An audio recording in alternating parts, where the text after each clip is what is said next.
Skill university స్థాపనతో యువతలో నైపుణ్యాలు పెంచుతుంది అన్నారు మంత్రి పొన్నం ప్రభాకర్. అంతేకాకుండా కుల వృత్తులకు ఆదరణతో పాటు ఆదాయం సమకూర్చేలా ప్రభుత్వం శిక్షణ కార్యక్రమాలు చేపడుతుందని వ్యాఖ్యానించారు.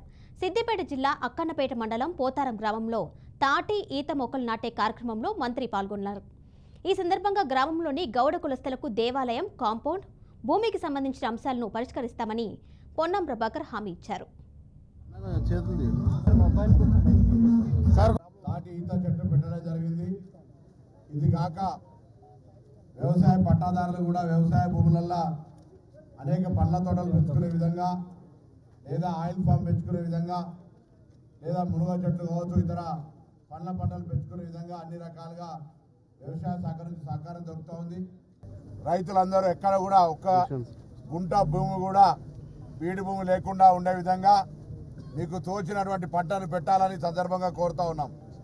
అదేవిధంగా డిఆర్డిఏ కావచ్చు, రెవెన్యూ వాళ్ళు కావచ్చు, ఎక్సైజ్ కూడా కలిసి ప్రభుత్వ ఆదేశాల మేరకు ఎక్కడ ఉంటే అక్కడ తాటి ఈత వనాన్ని కూడా, మిగతా మొక్కలేమో ప్రత్యేకించి పండ్ల తోటలు పెంచుకుంటే వారికి తిరిగి ఆదాయం వస్తుంది. కానీ వేరే వృక్ష సంపద పేరు మీద మనం పెట్టేటువంటి ఏదైతే వన మహోత్సవాలు ఉన్నాయో దానిలో మేజర్గా ఈ ప్లాంటేషన్ నాటినట్టయితే తాటి ఈత మళ్ళీ తిరిగి తాటి ఈత మొక్కల్ని నాటే విధంగా చర్యలు